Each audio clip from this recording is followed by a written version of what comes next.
Debate. We've been debating. Hi, I'm Mohawk Johnson. And I'm Max Thomas, and this is the Hot Huff. Show with Max. And Mo. Hell yes. Woo, we back again. Some of you are probably thinking, Mohawk, you was kind of dry. Don't judge me. Don't judge me. How did that happen? That was magic. That was magic. The TV turned itself on. Oh, goodness. Oh, God. So we were talking about working out a second ago, right? We were. Yeah, Oh, no. yeah. Do you think that, I know you have Planet Fitness membership. Do you believe that Planet Fitness just ruins the color purple for everybody? See, I think Mister did that with his behavior. Definitely. Like, I think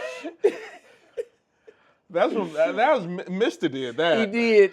Mister and Harpo ruined it by being that way. Isn't it insane that when Color Purple, the film, came out in 1985, that black men specifically boycotted, like not all of us, but a lot of us boycotted The Color Purple. Enough of us that warrants conversation. Yes. See, and I wasn't privy to this. I did not know. Yes. That. I learned that just only in the past maybe 5 years, but did not realize that black men were like, yeah, you're putting us down, or you're giving black men a bad name, while exalting Bill Cosby.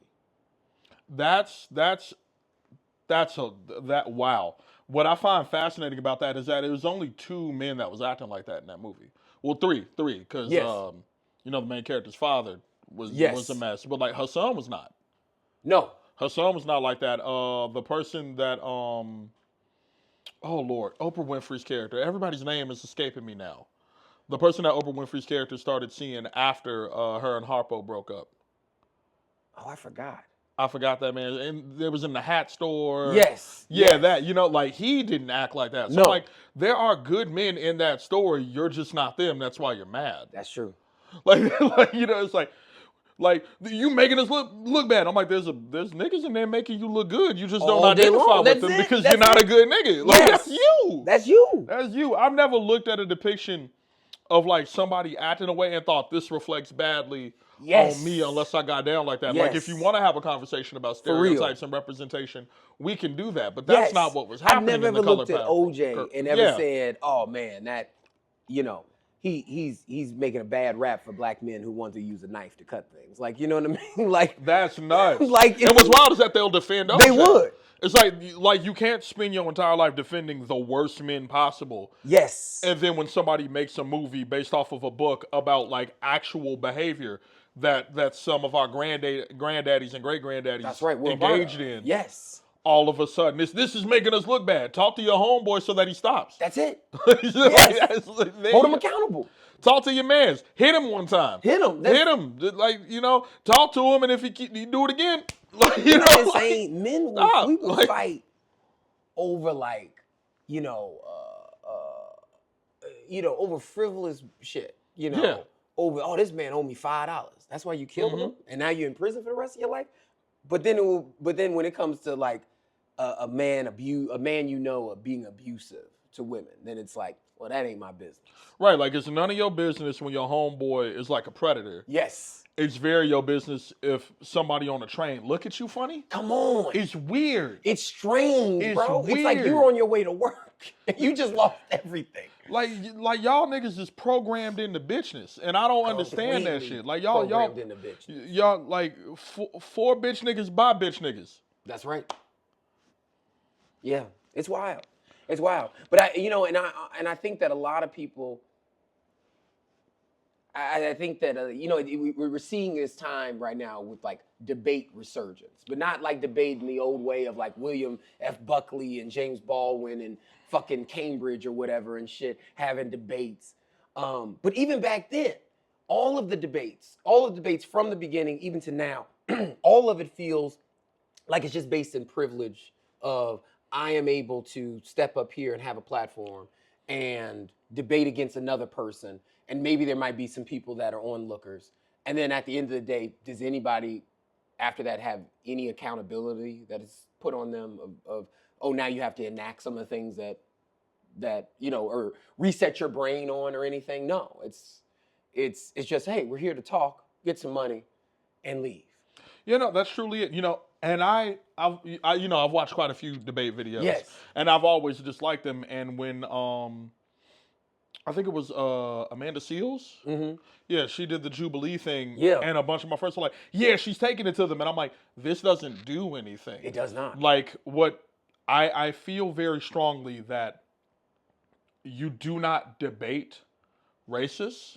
You do not debate homophobes. You do not debate misogynists. You do not debate people. You do not privilege people in like academic peer-reviewed debate, because more often than not, right, debate does this thing where it puts things as ideologically feasible, right? That's but right. all things are ideologically, like I could be right, you could be right. That's right. So when you put up I deserve equal rights versus all black people need to be hung from trees. That's right. Yeah. You've created a battleground where it is potentially feasible that somebody can argue the point that you deserve to die. Right. That's right. That is just an opinion. And you don't, that is just an opinion. It's not based in fact. There's nothing peer reviewed. There's nothing quantifiable. There's nothing qualifiable that you can do to back up that thesis. But so many debates are about pathos, right? They're about feeling. Debate is theater. It is not science. It is not math. You can use science and math to argue your point, but debate is theater. It is. You could be factually correct, but if the other person is a better orator than you are, you will lose your debate because you did not convince the judges and you did not convince the people. So I don't want to engage people on a battleground where they could potentially argue that my rights don't deserve to exist. Yes. And have everybody in the room go, hey, he might be able to prove that right, or he might be able to prove that wrong. Yeah. Or if, let's say I win that debate, the takeaway isn't objectively black people deserve life. It's, oh, well, Mohawk out-debated him, but I'm sure if you debated another person, you could prove it right. Maybe you come up with a stronger argument as to why you should string him up from a tree. Right. And I'm not going to have that. No. I'm not going to validate that. It's a very like Squid Game kind of thinking, or Hunger Games kind of way of going about things. It's very that. And my other big issue is that whose platform does this benefit? Whose platform does this benefit? It scratches the itch for people that like Jerry Springer itch. Yes, it's that.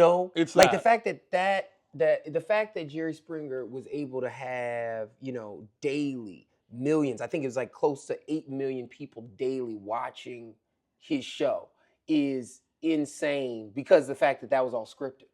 And that's the same way that I think with Jubilee and everything. It's like, yeah, you could say I put 20 Klansmen in here and one, what it usually is one white dude who we're supposed to look at him as the good one that is debating on behalf of all things that are civil in the country.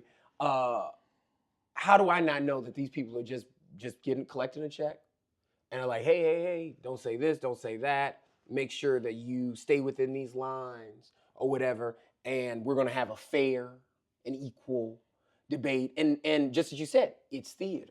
Yeah. So how am I supposed to believe that you all are actually doing something that's changing something that's actually part of? Oh, everybody from this is going to after this is going to invest their time in a community that they've never lived in, or invest their money in helping people who were on SNAP benefits, who were not able to collect those benefits anymore, like things like that. It's none of that. Yeah, no, it's nothing practical. It's nothing. No, they don't even do a cute hug. Yeah, no, like it's nothing tangible. There's nothing there. They don't touch. Nothing. It's never that. It's never that. And what I find, most unsettling, and something that you touched on, like, you don't even know if these people even believe that, is I remember when Charlie got kirked in his neck. Yeah. And Dean Withers was like, I can't believe y'all would do this, and like the left is being so out of pocket, and if I had to be on a team, I'd have to pick the right and all this other stuff. And I'm like, cool. So Dean Withers spends all this time and has built an entire platform arguing leftist talking points without actually being over here with us. Very true. Because he's a blonde white kid. That's right. Like, he doesn't care. And then there was that other dude that debates with him, who was crying because he was there. And he's like, I don't agree with his points. I don't agree with his talking points. And I'm like, no, his ideology was that people like me don't deserve to exist, and we were better off in slavery. That's right. Right? Like, that your mother, like talking like these young men, that your mother deserves to be pregnant, barefoot, and in the kitchen. Right, because he said he didn't want women voting. Yes, like that. What do you... who do you serve? Who do you protect? Right, You know? like it's very much that. And then I think about it. I think about these debates, and I'm like, cool. That person's your coworker. Like that white supremacist is your coworker. Your that coworker. neo-Nazi is your coworker. That That's KKK right. member is your coworker. Is your mailman. Yeah, that's the dude who's across the cubicle from you. That's right. I actually don't trust you as much because you have now given platform and given rise to a person who is horrific, who for all intents and purposes, especially when you debate them on their platforms, because it's almost always on their platform. That's it. Right? Always. So you're debating them on their platform, and even if you prove them wrong, that's not the clip they're gonna post. No. And that's not what's going to go viral. They're going to cut up all the times that they owned you, and now you've given rise and platform to this person who's using you for content on their monetized page. That's right. Because they have all the footage, they all have the rights. You might have gotten paid for that day, but then they're going to use that to galvanize more sociopaths into joining their side, and all you've done is given them free content. Yes. You've given them a target. That's right. It's kind of like fire upon. It's kind of like with Charlemagne being on the Breakfast Club. He was always needed to be the person that's like, oh, I'm about to ask this horrible question. I'm about to ask a woman, ooh, I bet you, how's your booty smell and shit like that. I'm gonna do that so that then I'm building the content. I don't give a fuck that you are a director. I don't give a fuck that you wrote anything. I don't give a fuck you're Pulitzer Prize winner. I just want to say this crazy salacious thing that's gonna literally just, as you said, salacious clickbait. Is a good word, right? Salacious Salty, is a great word salty. for him. That's he is. He is. That is what he. People like that, they're like, oh, but at the end of the day, it's kind of like the Kanyes of it all. Oh, what they really mean. What they really mean. No, this motherfucker's showing you what he really means. Yeah, no, like I think what he meant by that, and I'm like, I think he meant what he said in that song when he wore the Black Klan thing. Like, I think he said what he meant. I think he said what he meant. I think just because Kanye may not always be sound of mind does not mean that he's not clear of his opinions. Yes. I think he's very clear on his opinions. I think Absolutely. he knows what he means. Absolutely. Even if he doesn't always understand what he's doing. And we can't say because his mother passed that, oh man, he hasn't been able to think straight. Am I about to give that excuse to anybody out here on the street? Anybody out here on the street gonna, if I had a parent that passed away and I just, I go up and insulting people and wearing swastikas, nobody was gonna give me a pass for that. Right, no. But because you made, you made graduation. You made graduation. That's it. Because you made made Barry Jesus Bonds. That's it. Oh God, you made flashing lights. That's it. You made American. You made American Boy with Estelle. Yeah, exactly. Right. Yeah, for real. That you made Ego with fucking Beyonce, which is still to this day, I'm like, that is a strange blip, strange moment in time that I was like, why? I remember in real time thinking, why the fuck is she? What is she making this for? I'm thinking about this other song he did because Ego just reminded me of another song. It's him. It was Carrie Hilson. Neo, Love Comes Around. Yeah. Yeah. He was like, I'm gonna ask him, and he looked like he was gonna punch Neo. I'm like, you gonna punch him? You gonna swing on Neo? You gonna swing on Neo right there? Crazy. You gonna unfasten that hat from Neo? For real, unfasten. You gonna unfasten that hat? I feel like he's like you remember when Eddie Murphy did the movie Dave? Yes! I feel like that's what that smaller Neo inside. That's why his head that big. There's a tiny Neo with a regular head in and there. I haven't seen that crazy shit. That new show that he's got with his 4 girlfriends. You know what I'm talking about? He's got a show with 4 girlfriends. A reality show. Polyamory, I guess. Good for him. Yeah, no, I mean, nothing wrong with it. Nothing wrong with poly. But I'm just like, I never thought that I would get to the place where I'm like, yeah, Neo's got a reality show, and he's still not taking the hat off. He keeping that mug on. I don't think he can. No. I think it's stuck. I think that his top of his head is like a what are those called? Like a soft shell crab. You know what I mean? Like when it's exposed, it always needs a shell. But once it's exposed, I think that's what's going on with Neo's.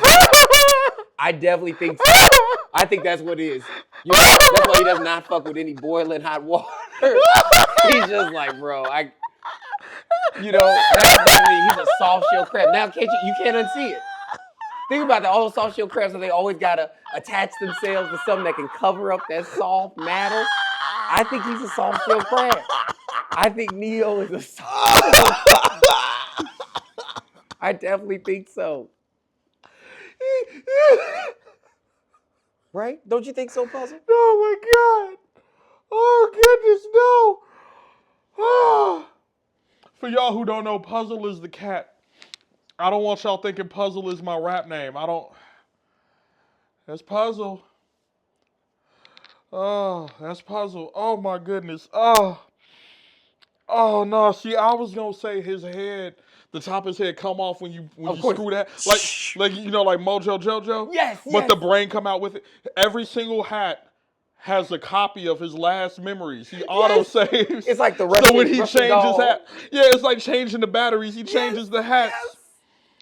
Neo's not a person. No. Oh goodness. Oh.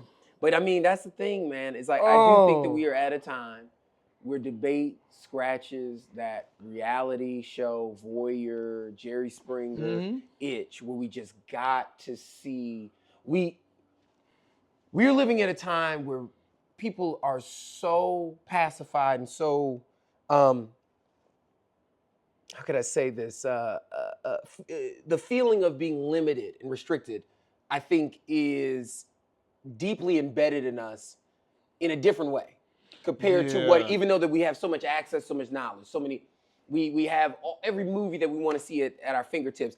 I think that the difference in right now compared to, let's say, you know, why there was so much activism of the 60s is I think it's because at the end of the day, people of that time were just like, man, I never seen any change of any kind. I've been living in Jim Crow for 60-something years. So there has to be, that makes sense. It's the boiling over moment or decade. That makes sense. I think at this time, we're exhausted. I think that so many people are exhausted where people are like, how can I see somebody else do the thing that I wish I could do? But I am ready to step back. I felt what that was with Luigi. I think a lot of people rallied around Luigi killing that health insurance CEO. Was that United Healthcare or something like that? Yeah, something like that. I believe that people rallied behind it because of the fact they said, damn, I want to do that. I don't want to lose my life. I don't want to lose my job. But I'd love to do away with any of that system with those people who are constantly taking advantage of us. But I don't want to be a part of it. No, that's real. I think a lot of people are not willing to risk their freedom. Absolutely. A lot of people are not willing to do what is necessary. And that makes sense, especially when you have this amount of freedom in the country. Like you don't have much freedom. And, you know, I think about that, you know, felony, beat up a cop at a protest. For those of you who don't know that about me, I am a felon who beat up a cop at a protest. Whenever I talk about that, or whenever I talk about, like, any philosophy centering violent revolution, people are just like, well, you're not about it. And I'm like, no, I literally did it. You're not about it. Yeah. Because I was out there and I didn't see you. Absolutely. Like I was, and I was in jail and I didn't see you in there. And I didn't, you know what I'm saying? Like I've been to all the places you go after you do that, and you were in none of them. That's right. Because people are afraid. Like, and it is this like voyeurism and this fantasy of revolutionary action without like any revolutionary follow through. Like people want to watch. And I think television and I think the way in which we're taught revolution has done a great job of teaching us that, you know, only the most extreme people actually do stuff. And you don't want to be extreme. Exactly. You don't want to be extreme. And it's like, well, no, poverty is extreme. State violence is extreme. It is. So like you live in it, you are an extremist. That's right. If you look at ICE agents grabbing your neighbors. That's right. And you don't think that you can throw a rock at them because that's too extreme, but the kidnapping isn't? Yeah. Then you are an extremist. You're over there. Yes, that's it. You're just more over there than you thought you were. Absolutely. Like, that's what it is. Like, everybody's afraid to be called a radical and extremist, but you got to remember the first radicals were just like, yo, can I have a lunch break? That's it. Hey, can I go to the bathroom when I need to? That's right. Hey, my kids... Hey, I'm 5 years old. Can I not work? Right, I'm like, can my kids not...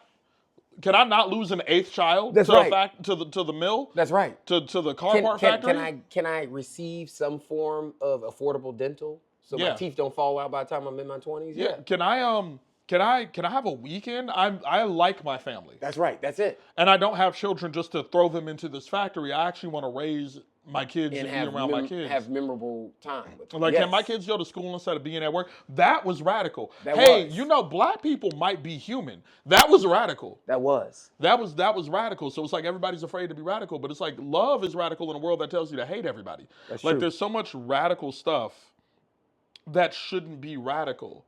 But because we've allowed people to radicalize it, to make it seem radical in comparison to what good protesting is. Even recycling seems radical to so many people. They're like, people was mad at Captain Planet. Yes. Niggas was mad at Captain Planet. They was mad as hell. They're like, this ring body bitch telling me throw the bottle in the blue bin. I don't want to throw it in the blue bin. The way that you see that people are pissed off at Greta. They mad as fuck at Greta. Yes. And just showing us to think. Yeah. A person just showing us to think. That's it. Oh, they get mad when you tell them to think. That's it. My followers get mad when I tell them to read. Of course. They be like, where's this? I'm like, it's in the link in my bio. And they're like, well, how am I supposed to know? You should probably look in my bio. Man, that's too much. Like, yeah. Nah, I can't help you with that. You like, can't help me first. People get mad when you tell them to read. I remember I told some people who were like it was under this short, and the short was the manga of Dragon Ball. And it was just a bunch of clips, and it was some really bad music, and then the caption was like, this is why this character is the strongest. And I'm like, y'all could just read the manga instead of listening to this. That's it. And this person blanked out all the words, so you don't even know what they're saying, so you're just hearing that this character is the strongest for some reason out of context. Maybe you should read the book. And some people are like, I don't want to read the book. And I'm like, baby, it's a book with pictures. It's a book with Exactly. It's Goku. It's a book with pictures. They got mad at me. That video went viral because so many people got mad at me that they kept commenting, I don't want to read. Thank you, I paid my light bill, but what's wrong with y'all? Like, what do you think the divide came in terms of reading? When do you think that people, can you even see it in our lifetime, or do you think that's even before our lifetime? Oh, absolutely. So we weren't great about helping kids with dyslexia in the 90s. Right, we weren't great about kids with IEPs. We were not amazing. We would throw everybody into a room, or we send them to an alternative school, and we wouldn't put the resources and the manpower behind helping them, because we never put resources and manpower behind education in any regard. So there were kids who just needed more, and then you had the neurodivergent kids like me who were on the honor roll but who were struggling with a bunch of stuff. True. But because we were on the honor roll, we struggled. Like, reading is difficult for me, not because I literally struggle with the skill, even though I do have my problems. It is more so, I am so burned out from academia, from masking, because I could take tests well. Absolutely. So as somebody who advocates for reading, some of my advocacy for reading is me picking it back up and going, no, I need to do this. This is a skill I have to practice every day. I worked so hard to be able to read. Yeah. I worked so hard to be able to read my whole life. I have a family, ADD, autism, dyslexia, all those things, like all throughout my family, all in my household, you know what I'm saying? Right? And that stuff passes down. Yeah. So I worked very hard for my education. I worked very hard to be good at school. Yeah. I have to, and it's important to me that I'm able to maintain these skills. That's right. It's important to me that I maintain this practice. But I looked at how, like, the school system would have treated me, or even how they did treat me when my grades dropped because my mental health was horrible. Yeah. Like, I just look at that and I'm just like, my mom got laid off during the recession. My stepdad's disability was getting cut. My grandparents were sick all the time. Half of my family passed away because my mom had me when she was almost 40. So everybody, by the time I was a teen, everybody who helped raise me was in their 70s, 60s, 70s. So everybody was passing away back to back to back. You know what I'm saying? We were dealing with abject poverty. I looked at how they treated me when I wasn't performing as well as I should, outside of a couple of, like, choice teachers who really, like, supported me and held me down and helped me get through high school. And I'm like, if I had been going through this the whole time, the education system would have thrown me away probably by the third grade. Yeah. And imagine that, and they take phonics out. Whew. And they take out the art programs. Yeah. And they take out all these other things. You know, and then they tell your parents that you can only go to like a charter school. Right. Right. Like to get a worthy education, you know. Right. They split all the schools up, and then Rahm Emanuel did irreparable damage, Bro, to the school system. Like Rahm Emanuel did to the school system what Taco Bell does to me after 11:30. yes. And it's not the Taco Bell's fault. I'm just 31. He did he spread it out. Burn, fire. Pulling it out. Is that a little blood? Like, you need more fiber. Yes. Oh, something wrong with us. It is. Something wrong with us. But I believe that the moral of the story is that we need to. Would you say that instead of debating, that it's more so of, or debating for likes and clicks, but it's more so of reinvesting? Always the answer is reinvesting in your community. I would argue, and I want to bring up something that I saw Hassan Piker say maybe yesterday or the what day did he before. say? He was talking about how when he debates people, a lot of it is mostly theater, and there's 40 people who are on your side because they're dedicated to that side. There are 40 people on the other side, 40% who's dedicated to that side. So that makes it 80. There's a 20% of people in the middle who don't know. And that's who you're arguing for. And I feel like maybe a better way to reach those people is to meet their material needs, because that 20% is in your community. Yeah. When I have the conversation about voting and electoral voting, because I'm critical of voting the way I'm critical of everything else. True. Where I'm like, we can't tell people vote and change will happen, and we don't tell them about like what protesting looks like, what showing up at your alderman's office looks like, what calling and emailing your senator looks like, what direct action looks like, or having like honest conversations about what the electoral college can and can't do in your state and in other states. True. And what local elections look like, because it's more than voting every 4 years.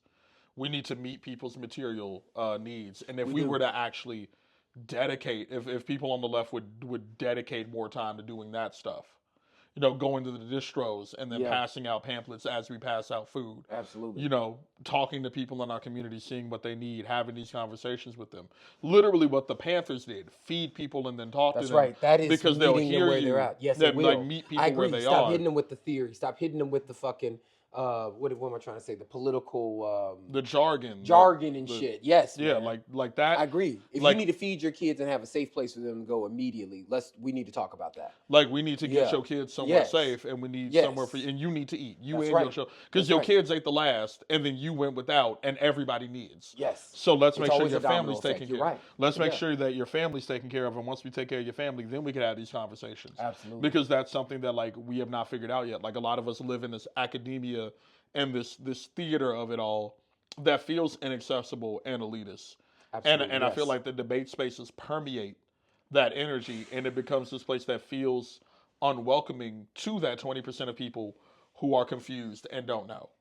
Absolutely, and then there are people like me who don't engage in debate and also don't go to those spaces, because sometimes I get frustrated. I get frustrated with that 20% sometimes. Like, don't talk to me about why police might be helpful. You saw them spray Dr. King with the hoses and sick the dogs with them. And kids and everything. Right. Just because you saw him Dougie with a 12-year-old don't mean that, right, that they're worth some redemption or some shit. Right, and I do have my frustration with that. I'm like, how many times did the police need to pee on the Black Panthers' free food for children? That's right. Shoot up Fred Hampton's grave. Shoot children because they thought a remote was a gun, even though you know what a gun looks like because you carry one every day. How do you get that messed up? Yes. You don't have object permanence. You're a grown man. Like, you know what I'm saying? Like, for real. Like, your recognition, like your circle peg and circle hole ain't so good. They aren't. No. Like, I'm not good with shapes when I'm not holding them. Like that scares me a little bit that you have a gun. Like, how many times does that have to happen before you just go, hey, maybe I don't argue for the people who were trying to, but Law and Order and Law and Order SVU done convinced a lot of people that the police actually help, and that's bonkers. It's all that's bonkers. Propaganda. Yeah, there's a lot of propaganda. Like, half of American TV shows are detective cop. It. This cop is psychic. This cop has a magic dog. This cop can fly. This cop doesn't use a gun. Right. This goes off scent. This cop slept with my wife. Like, that's this right. guy, like, it's just all these that's cops. Right. And it's always gonna use like Joe Cocker's song "Doing All Right" on the commercial. You're doing all right, Detective da da da da da. Detective Dingleberry and Bacon Bit. That's right. Detective Dingleberry. What's up, Detective Bacon Bit? He gets to all the. He gets down to what the crime's about by eating it. Yeah, it's always that shit. Detective Dingleberry and Investigator Bacon Bit Bacon Bit. be going bonkers. But yeah, no, it's all those things where it's like I get frustrated with people, but instead of me being in their face and like trying to, I'm like, I'm on the internet tweaking. I'm on the internet provoking people into conversations, provoking people into arguments, and provoking people to think, while also making the space as unsafe for right-wing BS as possible. That's right. Like if you are a Proud Boy, I cannot stress enough how not safe you should feel in a room with me. Yeah. How much danger you should feel like you're in if you're in a room with me on the internet or off. Completely. Like if you're in the same zip code that I'm in and you're a Proud Boy, you should not feel safe. Because God forbid I find out. I agree. I like, you know what I'm saying? Like there are people who need to feel unsafe. Yes. Like that's like you also have to know what your community role is. And I feel like debate has taken up the space of action where it shouldn't. Like should debates happen? Maybe. Yeah. Yeah, sure, maybe. Like when you're the great debaters. Yeah, you know like, what I mean? yeah, sure, maybe some debates should happen. But like we get to a point where we're arguing whether or not black people deserve to exist. And I'm like, that's not valid. That's not valid at all. That's not viable. So our first question today, again, it's like Squid Game. Like you're in this vacant fucking abandoned warehouse. What? Like did you just do a coke deal and now you're about to do a debate? Like it's strange to me with these red flags. It's insane. I love that you said, which is very true, is that people are not focused on what is their individual community role. Mm-hmm. Like what's the thing, the piece that they are of a Lego that they could add to the other Legos. And none of these Legos are more superior than the other. Yeah, no. And people don't want that. People just want to feel like I'm right. Other people are celebrating what I'm saying and everything. That's sometimes what I going off debates, something that I feel a little uneasy about with the self-help people, with the gurus, the people, I'm going to help you with your lifestyle, and all this shit. It just kind of feels like you're a pastor without, it feels like a storefront preacher that's a shiesty storefront preacher. Yeah. You know what I mean? Like you just, part. You just want to take somebody's money and say, hey, I know what's best for you. Yeah. Yeah. And I feel that's the same thing with debates. It's like, I just need this platform. Yeah, so everybody can acknowledge. Yeah, and they do this thing where it's like, well, we're going to prove them wrong. And I'm like, they never switch sides. They never switch sides. Even this Marjorie Taylor Greene shit. I'm like, please do not get this racist ass. Do not bring her over here. Do not invite her to the cookout. Do not bring her over here. And a lot of people are going to disagree with that because a lot of people are like, well, we need people on the right to feel comfortable coming over to the left. I'm like, people on the right who want to convert to the left can build community with each other and read books. That's right. And it was called COINTELPRO. So we do not need them. But you cannot come over here and share spaces with people who you wanted to murder because they were darker than you. You can't actually do that. You cannot. You cannot come over here. You cannot. I don't want you. You can't unring that bell. You can't. No, you can't do that. You can't. You cannot. Like a lot of people, like you let people on the right feel like they can convert, and I've even had friends be like, people on the right don't feel safe converting, but people on the left can convert to the right, and the right will welcome them. I'm like, cool, yeah, because as a leftist, I believe all people deserve equal rights. They benefit from that. Yes. So nothing that I believe actually harms them. In fact, most right-wing people they benefit directly from leftist policies. Title IX for these wild ass Republican women. DEI and DEI. Yeah, no, a lot of vets, a lot of white women, like a lot of white disabled people. Clarence Thomas. You know what I'm saying? Like a lot of people benefited. A lot of people on the right benefited from the DEI and then lost their own jobs. They do. Yeah. And so, like when I go over there, they've benefited from me. When they come over here, I've never benefited from them. They've actually harmed me. That's right. So that's not an equal trade, and thus that's a false equivalency. We're literally not on the same playing field because I'm trying to help people and you're trying to destroy them. Yes. The people who want to help people should always be welcome wherever they go to because they're helping. The people who you should always be able to put water in water. I should never be able to put poison in it. No. Like, why don't you let the poison come over in the water? Because it makes the water worse. That's right. That's the reason why it always kills. It pollutes the water. With certain aldermen. Or older people. That older people can be so close to the real people, the people that are really struggling. But then there's plenty of them that are down with selling us out very quickly. Yeah. Like fucking Bobby Rush pocketing $50,000, for like 606 to spread into his ward and shit like that. And I'll, as I always say, Bobby Rush, at the movie theater when Fred Hampton was assassinated. That's all I'm going. I always am like, Bobby don't even like movies. Name one movie Bobby's ever said he liked. I ain't heard that nigga talk about a movie once. Name one movie Bobby Rush. Bobby don't know how to turn on the TV. For real. Bobby was afraid of the microwave when the microwave. He was. Bobby Rush was afraid of the microwave. You're right. That's good. That's true. He didn't trust TVs. He didn't trust the food. Bobby thought the TV had a camera in it and it was filming you while you were watching the film stuff. Yes. He didn't know how cameras worked. Come on. Bobby Rush was afraid of indoor electricity. Like he's Amish. And he's not old enough to have not had it. No. But it still freaked him out. Bobby don't. Well, yeah. His goof ass. We have to eliminate debating as people and fuck debate. It's all about action. Yeah, it's about action. Like we need more direct action. Like I think conversation.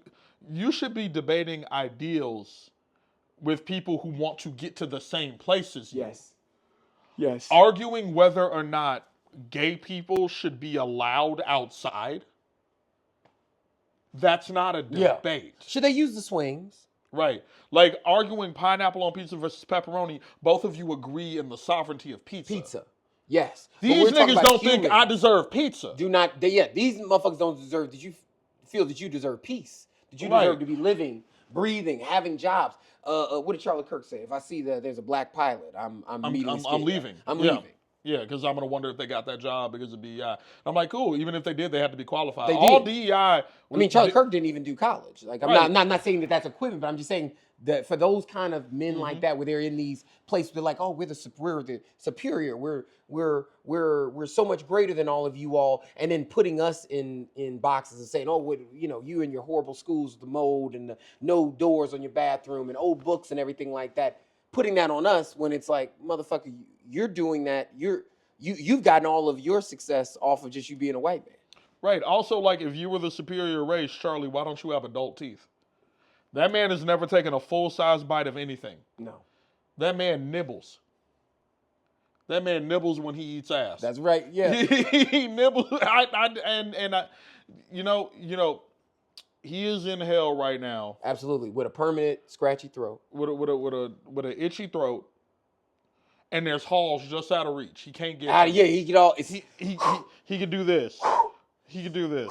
What's that Fred Armisen bit from Portlandia? The book is just out of my reach. Oh yes, yes, that is right. This is the full extension of my arm. Yes, it's the full extension. Oh goodness, nah. Who? Kevin Samuels is probably in hell with Charlie Kirk. Yeah, please. I said that on my Instagram and people got mad at me. They got mad. Like, Kevin Samuels ain't in hell. I'm like, he ain't in heaven. And he's not in purgatory because I'm going to purgatory and I better not see him. I'm happy his ass died alone. No more debate. No more debate. No more debate. And if I die and I see Kevin Samuels in purgatory, I'm bringing both of us to hell. I'm bringing us both down. Drag me to hell. As above, so below. I'm going down.